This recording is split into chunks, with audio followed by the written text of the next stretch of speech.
ఇవాళ బూతుజ్యోతి కొత్త పలుకులో రాధాకృష్ణ చంద్రబాబు నాయుడు గారి కోసం, చంద్రబాబు నాయుడు గారి కొరకు, చంద్రబాబు నాయుడు గారి చేత, చంద్రబాబు నాయుడు గారి మీద ఉన్నటువంటి ప్రేమ, విశ్వాసం వాటన్నిటినీ చూపించుకోవటానికి ఇది మళ్ళీ మళ్ళీ రాని రోజు అంటూ ఆయన 4/20/2025లో 75వ పుట్టినరోజు చేసుకుంటున్నాడు కాబట్టి యూరోప్లో చాలా ఘనంగా ప్రభుత్వ డబ్బుతో అక్కడ చేసుకుంటున్నాడు కాబట్టి ఈయన పత్రికలో దాన్ని కవర్ చేస్తూ మళ్ళీ మళ్ళీ ఇది రాని రోజు అనే టైప్లో మంచి వార్తను రాసుకుని వచ్చాడు. చాలా చాలా ఎక్కువ ఉంది, చాలా లెంతీ వార్త, మామూలు పగిలిపోయే వార్త అనమాట. సో దీంట్లో పిన్న వయసులోనే ముఖ్యమంత్రి కావడంతో రాజకీయాల్లో తన స్థానాన్ని పదిలపరచుకోవడం కోసం ఆయన దిగని మెట్లు ఎక్కని మెట్లు లేవు.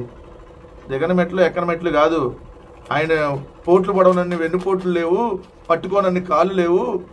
అధికారం కోసం ఏదైతే రాజకీయ అవసరాల కోసం ఎవరి కాళ్ళైనా పట్టుకుంటారు. చీకట్లో చిదంబరం కాళ్ళ నుంచి పట్టపగలే మోడీ కాళ్ళ దాకా అన్నీ పట్టుకున్నాడని చెప్పి రాయాలి. దిగని మెట్లు ఎక్కని మెట్లు అంటే కాదు రాయాల్సింది. ఈ క్రమంలోనే ఆయన తను తాను రోబోగా మార్చుకున్నాడు. ఆయనకు అసలు మంచి మానవత్వం ఏమైనా ఉంటేనే కదా రోబో నేను ఎవరినైనా చెప్తారు. ఆయనకు ప్రేమ ఇట్లాంటివి ఏమి ఉండవు కదా, అంతా ఎప్పుడు యాంత్రికంగానే పనిచేస్తూ ఉంటాడు కదా. ప్రేమ ఆప్యాయతలతో ఏ రోజు పనిచేయడు కదా, అది కరెక్టే రాసు. ఆయన గుండె పొరల్లో తడి లేదా ఉంటే ఉంటుంది. గుండె పొరల్లో తడి ఏంది? ఇది చూస్తే రవితేజ సినిమా కృష్ణ అని సినిమా ఉంటారు. బావి దగ్గర ఇద్దరు సరసాలు ఆడుకుంటూ ఉంటారు. మళ్ళీ ఇది రాని రోజు అని పాట పాడుతూ ఉంటాడు బ్రహ్మానందం గారు. పాట పాడుతూ ఉంటే కరాటే కళ్యాణి గారు అంటారు, బాబీ మరీ ఓవర్ అయింది, ఈ మధ్య మనం బాగా ఓవర్ అయిపోతున్నాం అంటే తప్పేముందే అంటాడు. ఇస్తుంది మీరు ఓవర్ యాక్షన్. ఈ వార్తలు చూస్తే అదండి రాజశేఖర రెడ్డి వల్లే చంద్రబాబు ఉదారంగా సహాయం చేయరని అంటారు. అవును కరెక్టే కదా, అది రాజశేఖర రెడ్డి గారి చేతికి వెన్నుముక లేదు, ఆయన ఏదైనా ఎవరికైనా హెల్ప్ చేసేస్తాడనేది ఆయనకు ఉన్నదంటుంది కదా, మీకు అది లేదనేది వాస్తవే రాసు దాంట్లో. ఇంకోటి జాతీయ రాజకీయాలతో పాటు రాష్ట్రంలో కూడా కొంతకాలం కమ్యూనిస్టులతో, కొంతకాలం భారతీయ జనతా పార్టీతో జట్టు కట్టారు. రాజకీయాల్లో తన స్థానాన్ని సుస్థిరం చేసుకోవడానికి ఆయన తన వైఖరిని ఎప్పటికప్పుడు మార్చుకున్నారు. ఈ కారణంగా రాజకీయ అవకాశవాది అన్న విమర్శను చంద్రబాబు ఎదుర్కోవాల్సి వచ్చింది. భారతీయ జనతా పార్టీ కొంతకాలం దగ్గరగా ఉండటం, మరికొంతకాలం దూరంగా జరగడంతో జాతీయ రాజకీయాల్లో ఆయన ప్రతిష్టకు మచ్చ ఏర్పడింది. ఇప్పుడు ఆయన కొత్తగా చంద్రబాబు నాయుడికి ప్రతిష్ట ఉందా? ఆయన కాంగ్రెస్ పార్టీతోనే అంటగాగుతాడు, బీజేపీతో అంటగాగుతాడు. ఈ రాష్ట్రంలో ఉన్నటువంటి అన్ని రాజకీయ పార్టీలతో పొత్తులు పెట్టుకుని వెళ్ళాడు కదా, ఒక వైఎస్ఆర్ కాంగ్రెస్ పార్టీ తప్ప, ఎందుకంటే మేము పోం కాబట్టి. మిగిలిన అన్ని రాజకీయ పార్టీలతో పొత్తులు పెట్టుకున్నాడు కదా. ఎవరు అవసరమైతే వాళ్ళని అవసరమైతే మాయావతి అంటాడు, లేదంటే మమతా బెనర్జీ అంటాడు, లేదంటే మోడీ అంటాడు, లేదంటే రాహుల్ గాంధీ అంటాడు. రాజకీయాల్లో ఏదైనా చేయగలిగినటువంటి, అంటే సిగ్గు లేకుండా ఏ పనైనా చేయగలిగినటువంటి వ్యక్తి ఎవరైనా ఉంటే చంద్రబాబు నాయుడు గారు. పుట్టినరోజు అంటున్నావు నేను కాదు, ఉన్న వాస్తవాలే చెప్తా ఉన్నాం, నేనే వేరే విధంగా అట్లా. ఇది కరెక్టే రాశారు. ఆయనకు అసలు ప్రతిష్ట అనేది ఉంటేనే కదా. మనం రాశారు రాజ్దీప్ గారు కూడా ఇండియా టుడే ఆయన కూడా క్లియర్గా చెప్పాడు కదా, అసలు మోడీని అన్ని బూతులు తిట్టి మళ్ళీ సిగ్గు లేకుండా ఎట్లా మోడీతో కలిసాడు, ఈ చంద్రబాబు నాయుడు అంతా నీచమైన రాజకీయ నాయకుడు కూడా ఉండని చెప్పారు కదా. అదే నువ్వు కూడా ఇండైరెక్ట్గా రాసావు, ప్రేమతో రాసావు. కాకపోతే ఒక దశలో ప్రధానమంత్రి పదవి చేపట్టే అవకాశం వచ్చినా చంద్రబాబు కాదనుకున్నారు. ఊరి మీ ఆశాలు, ప్రధానమంత్రి పదవి వచ్చినా వద్దనుకున్నాడా? ఇక్కడ ముఖ్యమంత్రి అవడానికే 3-4 చేతులు ఎత్తి 3-4 కాళ్ళు పట్టుకొని నేను వాళ్ళతో పొత్తులు వెళ్తే తప్ప దిక్కు దివాన్ లేదు, వాళ్ళు ఆయన ప్రధానమంత్రి అవుతానంటే చంద్రబాబు వద్దనుకున్నాడంట. వద్దంట రాజకీయ నాయకులు అందరితో కలిసి పనిచేశాడంట. ఓకే, దేవేగౌడ, ఐకే గుజరాల్ ప్రధానమంత్రులు చేశాడా? అమ్మ అబ్దుల్ కలాం రాష్ట్రపతికి నియమించాడా? రే నాయన ఏందిరా ఇది రాష్ట్రపతి అబ్దుల్ కలాం రాష్ట్రపతిని చేశాడా? ఊరు మీ రాధాకృష్ణ. అందుకే రోబోగా మారి రాజశేఖర రెడ్డి గారి వల్లే చంద్రబాబు చాచలతో కలివిడిగా ఉండరు. ఆయన భోజనం కూడా చేతులతో కలుపుకొని తినరు, స్పూన్తో తింటారు, కదవులకు అంటకుండా తింటారు. ఇంకేమేమి తింటాడు, ఎంతెంత క్వాంటిటీ కూడా రాయంటారు ఆయన. ఎవరికి ఆయన తింటే ఎంత, ఏం తింటాడో మాకెందుకు, స్పూన్తో తింటాడా, చేతితో తింటాడా, లేదంటే గోల్డెన్ స్పూన్ వేసుకొని తింటాడా, కొంచెమే తింటాడా, ఇంతే లిమిటెడ్గా తింటాడంట. ఇది వార్త ఎవరికన్నా ప్రయోజనకరమైన. ఆయన తనకు భువనేశ్వరికి ఇవ్వగో తనకు వద్దని వారించారు, చూసి పక్కన వారు ఇచ్చేశారు. మామూలుగా అయితే మనం మొత్తం ప్రసాదం తినేస్తాం. ప్రసాదం ఎంత ఉంటే అంత తినరు, ప్రసాదం ఎక్కువైనా కూడా వదిలేస్తారు. చంద్రబాబు నాయుడు ఇంతే తింటారంట. దాంట్లోనే రాధాకృష్ణ గారు రాస్తాడు, చంద్రబాబు నాయుడు గారు ఆయన తను రోబోగా మార్చుకున్నారు, ఆయన గుండె పొరల్లో తడి లేదా ఉంటే ఉంటుంది, అయితే ఇతరుల వలె దాన్ని ఆయన ప్రదర్శించరు. ఎవరికైనా సాయం చేసిన ఆ విషయం ఇంకెవ్వరికీ చెప్పవద్దంటారు. స్వగ్రామం నారావారిపల్లికి చెందిన ఎంతో మందికి సాయం చేశారు, అయితే ఆ విషయం ఆయన చెప్పుకోరు. సహాయం పొద్దున్న వాళ్ళు కూడా చెప్పుకోనీరు. ఎవడన్నా నమ్ముతాడు దీన్ని? చిన్నపిల్లలు కూడా నమ్మరు కదా. ఎందుకంటే మనకు చంద్రబాబు నాయుడు గారి పబ్లిసిటీ పిచ్చ మామూలు పిచ్చ కాదు. ఎలా ఉంటుందో మనకు తెలియదా? మేము చూశారు కదా మొన్న గొర్రెల కాపరి శివయ్య దగ్గరకు వెళ్ళి గొర్రె పిల్లని ఎత్తుకున్న చంద్రబాబు. ఆయనకో మైకు, ఈయనకో మైకు. పశు పోషకుడు నక్కబోయిన కోటయ్య దగ్గరికి వెళ్ళి పశువులకు పచ్చగడ్డి వేసి దానా మిశ్రమాన్ని తిప్పిన చంద్రబాబు. పశువుకు ఒక మైకు, చంద్రబాబు నాయుడు గారికి ఒక మైకు. నాయి బ్రాహ్మణుడు బత్తులో జగన్నాథం కటింగ్ షాప్కి వెళ్ళి కటింగ్ చైర్లో కూర్చున్న చంద్రబాబు. కుమ్మరి కుటుంబం వద్దకు వెళ్ళి కుమ్మరి చక్రం తిప్పిన చంద్రబాబు. మనం చూసాం కదా చంద్రబాబు నాయుడు గారి పబ్లిసిటీ. పొన్నికల్లుకు వెళ్ళి నవీన్ ఇంటికి వెళ్ళి చిన్నారికి అల్పాహారం తినిపిస్తున్న చంద్రబాబు. అక్కడ ఒక మైకు, ఇక్కడ ఒక మైకు. బైక్ మెకానిక్ ప్రవీణ్ షాప్కి వెళ్ళి పనిముట్లు పరిశీలించిన చంద్రబాబు. ఆయనకొక మైకు, ఆయనకో మైకు. బడ్డీ కొట్టుకు వెళ్ళి బడ్డీ కొట్టు నిర్వహిస్తున్న బుడ్డ చిన్నమ్మాయిని ముచ్చటిస్తున్న చంద్రబాబు. వాళ్ళకో మైకు, ఈయనకొక మైకు.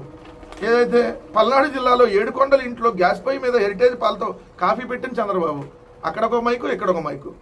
ఇట్టా ఉంటుంది కదా మీ పబ్లిసిటీ. అది చంద్రబాబు నాయుడు గారు చెప్పుకోరంట సాయం చేసి.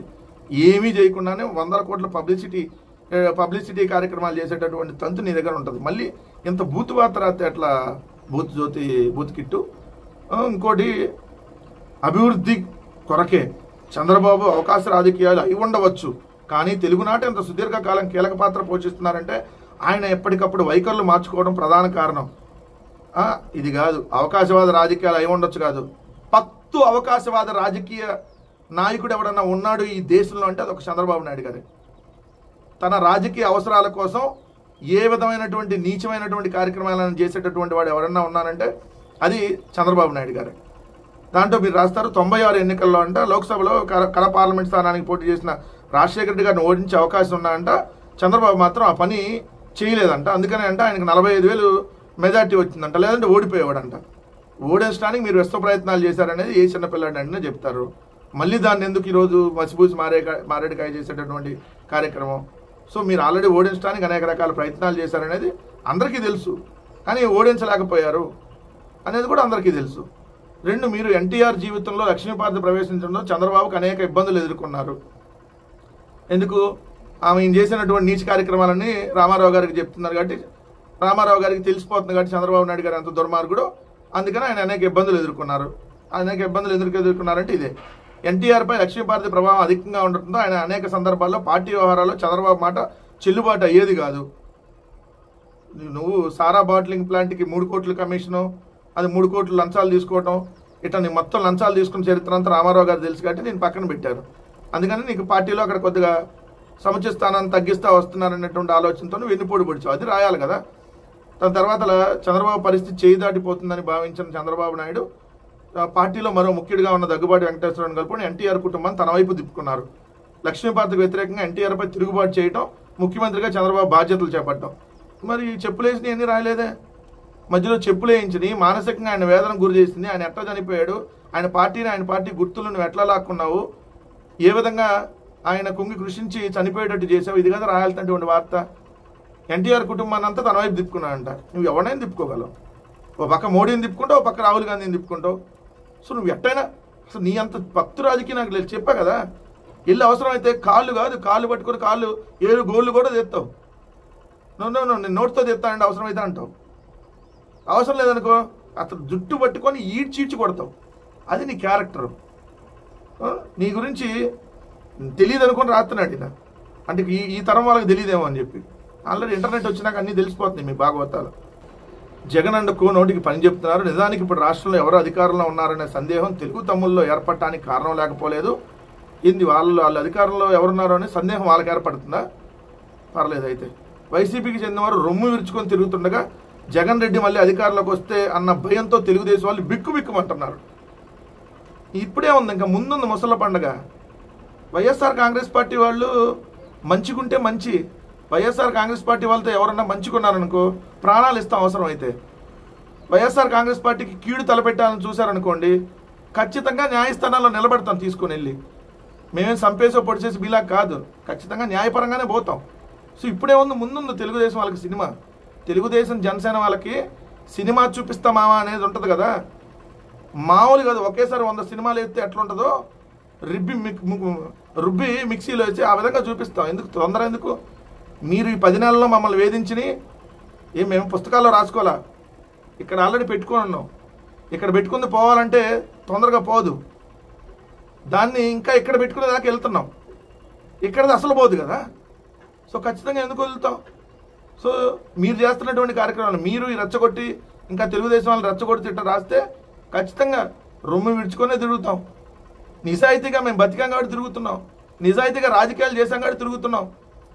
మీలాగా నీచమైనటువంటి రాజకీయాలు చేయలా, అధికారం కోసం ఏది పడితే గలీజు పనులు చేయలా. వస్తే వచ్చింది అధికారం, లేకపోతే లేదు. విలువలు అనేది శాశ్వతం అనేది నమ్మాడు మా నాయకుడు జగన్మోహన్ రెడ్డి గారు. అందుకని ఈరోజు మేము ఓడిపోయినా కూడా మేము మంచి చేసి ఓడిపోయాం, మీ కుట్రల వల్ల ఓడిపోయాం.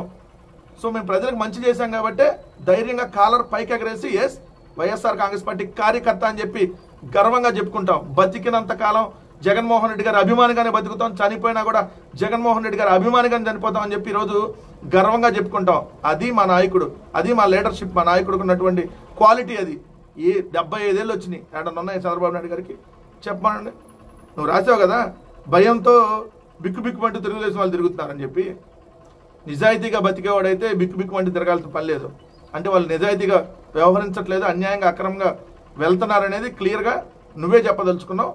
అదే అర్థమవుతా ఉంది ఈరోజు కూడా. పాలెగాళ్లకు విజనరీకి ఉన్న తేడా అని చెప్పి ఈ బూత్ జ్యోతి రాస్తాడు. అసలు పాలెగాళ్ళు అంటే ఎవరో తెలుసా నీకు? అంటే నువ్వు జర్నలిజం చదువుకోలేదు కదా, నీకు తెలియదు. నువ్వు బ్రోకరిజం చదివావు కాబట్టి నీకు పాలెగాళ్ళని రాసావు కదా, దానికి అసలు అర్థం తెలిసి రాసావు నువ్వు. పాలెగాళ్ళు అంటే పరాక్రమవంతులు, ధైర్యవంతులు, పాలించేవాళ్ళు, శౌర్యవంతులు. బ్రిటిష్ సామ్రాజ్యాన్ని మొక్క దశలో ఉన్నప్పుడే తుంచేయాలని బ్రిటిష్ వారితో రాయలసీమ పాలెగాళ్ళు 1801 నుంచి 1805 వరకు క్రీస్తు శకం 5 ఏళ్ల పాటు గెరిల్లా పోరాటాలు చేసి ఉరికంబాలు ఎక్కి అమరులయ్యారు పాలెగాళ్ళు అంటే. కానీ వెన్నుపోట్లు ఒడవలా. చంద్రబాబు నాయుడు లాగా విజనరీ అనే పేరుతో వెన్నుపోట్లు పొడిచి పిల్లనిచ్చిన మా మీద చెప్పులేలా బ్రిటిష్ వారితో పోరాడారు. ఎస్, ఈరోజు కూడా మీరు ఏదైతే ఉన్నారో మీతో పోరాటం చేస్తున్నారు. మీరు పాలెగాళ్ళు అంటారో ఇంకోటి అంటారో ఇంకో రకంగా మీరు రాస్తారో రాసుకోండి, కానీ ఆయన విజనరీ అని మాత్రం రాయమాకండి. పాలెగాళ్ళు అని అంటే ఏదో మీరు వేరే విధంగా ఏదో బందిపోట్లాగా చిత్రీకరించేటటువంటి ప్రయత్నం చేస్తున్నారేమో. ఒరిజినల్గా పాలెగాళ్ళు అంటే పోరాడేవాళ్ళు, ప్రజలకు అండగా నిలబడేవాళ్ళు, ప్రజల్ని తన రాజ్యానికి దాన్ని కాపాడుకోవడం కోసం ఉరికమ్మని కూడా ఎక్కినటువంటి వాళ్ళు పాలెగాళ్ళు. అది మీకు తెలియదులే, ఎందుకంటే జర్నలిజం చదివిన వాళ్ళకి అప్పుడప్పుడు నేను గూగుల్లోకి వెళ్ళి ఎతికినా వస్తుంది. నేను జర్నలిజం చదువుకోవాలి, గూగుల్లోనే ఉంటుంది ఆ ఇన్ఫర్మేషన్, ఊరక రాయటం కాదు. ఇంకోటి ఏం చెప్తావు నువ్వు, రాజకేశిరెడ్డి సంబంధించిన దాంట్లో రాజకేశిరెడ్డి ఒక ఇంటెలిజెంట్ క్రిమినల్ అని తన మోసం చేశాడని సాయిరెడ్డి వాపోవడం చూస్తుంటే, తానే ఒక ఇంటెలిజెంట్ క్రిమినల్ అయితే రాజకేశిరెడ్డి తన మోసం చేశాడనే ఆవేదన విజయసాయిరెడ్డి వ్యక్తం చేస్తున్నాడు. హేమాహేమలతో రాజకీయం చేసిన చంద్రబాబు నాయుడు ఇప్పుడు ఇలాంటి ఇంటెలిజెంట్ క్రిమినల్స్తో తలపడాల్సి రావటమే ఆయన రాజకీయ జీవితంలో అత్యంత విషాదం అని చెప్పవచ్చు. చంద్రబాబు నాయుడు చాలా నీతిమంతుడు కదా, చంద్రబాబు నాయుడు అత్యంత క్రిమినల్. ఈ భారతదేశ రాజకీయ వ్యవస్థలో organised criminal and organised crime చేసేటటువంటి వ్యక్తి ఎవడైనా ఉన్నాడంటే చంద్రబాబు నాయుడు గారు. ఎలాంటి ఆర్గనైజ్డ్ క్రైమ్ చేస్తారంటే వ్యవస్థల్ని అడ్డం పెట్టుకొని ఇష్టం వచ్చినట్టుగా ఏ విధంగా అవతల వాళ్ళని ప్రత్యర్థుల్ని తొక్కటానికి, ఏ విధంగా బుర్ర జల్లటానికి ఎలా ఆ వ్యవస్థల్ని దుర్వినియోగం చేస్తూ ఒక క్రిమినల్ మైండ్తో ఉంటారు. నీది ఒక క్రిమినల్ మైండ్ అని రామారావు గారే అన్నారు. చంద్రబాబు నాయుడు అంత క్రిమినల్ లేడు. గాంధీని చంపినటువంటి గాడ్సే కంటే నీచుడు నా అల్లుడు చంద్రబాబు నాయుడు. మేకవన్న పులి తేనె పూసిన కత్తి అని చెప్పాడు. అది మీ చంద్రబాబు నాయుడు గారి బతుకు. మరి రాధాకృష్ణ మాత్రం ఏం చెబుతాడంటే అసలు ఏమి చాలా నీతిమంతుడు, చాలా శుద్ధపోస, అసలు ఇతనికి ఏమీ తెలియదు, ఇతనంతా క్రిమినల్స్తో తలపడాల్సి వస్తుందంట. ఏది ఒక క్రిమినల్లో మళ్ళీ మిగిలిన క్రిమినల్లో అంటాం. ఆర్గనైజ్డ్ క్రిమినల్ కదా నువ్వు. కొన్ని సందర్భాల్లో విఫలం అవుతున్నారు. క్రిమినల్స్ను కట్టడి చేయడం ముఖ్యమే కానీ రాష్ట్రానికి కక్షలు కార్పణ్యాలకు నిలయంగా మార్చకూడదని చంద్రబాబు నాయుడు భావిస్తున్నారు. అబ్బా, రోజుకు ఒక అత్యాచారం, 2 రోజులకు హత్య జరుగుతుంటే రాష్ట్రాన్ని ప్రశాంతంగా ఉంచాలని చంద్రబాబు నాయుడు గారు కోరుకుంటున్నారా? జగన్మోహన్ రెడ్డి గారిని పట్టుకొని రాళ్ళు తీసుకొని కొట్టేయండి, చంపేయండి అని మాట్లాడినటువంటి ఈ ఆర్గనైజ్డ్ క్రిమినల్ చంద్రబాబు నాయుడు గారు మళ్ళీ అంటే ఈయన అసలు ఇక్కడ ఏం ఉండకూడదని చూస్తున్నాడు. ప్రస్తుత పరిస్థితుల్లో చంద్రబాబు అవసరం రాష్ట్రానికి ఉందా, రాష్ట్ర అవసరం చంద్రబాబుకు ఉందా అని ప్రజలు ఆలోచించుకోవాలి. భవిష్యత్తు గురించి ఆలోచించేవారు చంద్రబాబుకు అండగా నిలబడి రాష్ట్రాభివృద్ధిలో తమ వంతు పాత్ర పోషిస్తారని ఆశిద్దాం. అసలు ఈయనే రాసేస్తారు క్వశ్చన్ ఆన్సర్, ఈయనే పక్కన చూడండి. క్వశ్చన్ ఏం రాశాడు, క్వశ్చన్తో పాటు అదే ప్రస్తుత పరిస్థితుల్లో చంద్రబాబు అవసరం రాష్ట్రానికి ఉందా, ఎవరికి ఉంది రాష్ట్రానికి, ఈ పోతే చంద్రబాబు నాయుడు గారు అధికారంలోంచి దిగిపోతే ఈ రాష్ట్రం ప్రశాంతంగా ఉంటుంది. మీ 2 దినపత్రికలు పేడ విరగడైతే ఈ రాష్ట్రం ప్రశాంతంగా ఉంటుంది. మీకు అవసరం ఉంది ఈ రాష్ట్రానికి దోచుకోవడం కోసం, మీకు అవసరం ఈ రాష్ట్రం, బట్ ఈ రాష్ట్రానికి మీ అవసరం ఏం లేదు. అదే రాసి మళ్ళీ దాని వెనకాల ప్రజలు ఆలోచించుకోవాలని రాసి ఆలోచించుకోవాలి, వదిలేయాలిగా. భవిష్యత్తు గురించి ఆలోచించేవారు చంద్రబాబుకి అండగా నిలబడాలి. ఎవడు భవిష్యత్తు గురించి, తెలుగుదేశం భవిష్యత్తు గురించి, లేదా తెలుగుదేశం బినామీల భవిష్యత్తు గురించి, ఈ రాష్ట్ర సర్వనాశనం కోరుకునే వాళ్ళ భవిష్యత్తు గురించి ఆలోచించేవాళ్ళు వాళ్ళు అమ్మంటారు కదా, సర్వనాశనం కోరుకునేవాళ్ళు. అంతే కదా, మీరు సర్వనాశనమే కదా చేస్తుంది. ఆశిద్దాం. చంద్రబాబు నాయుడు జన్మదిన శుభాకాంక్షలు తెలుపుదాం. చంద్రబాబు నాయుడు గారు పుట్టినరోజు శుభాకాంక్షలు అండి మా తరఫున కూడా.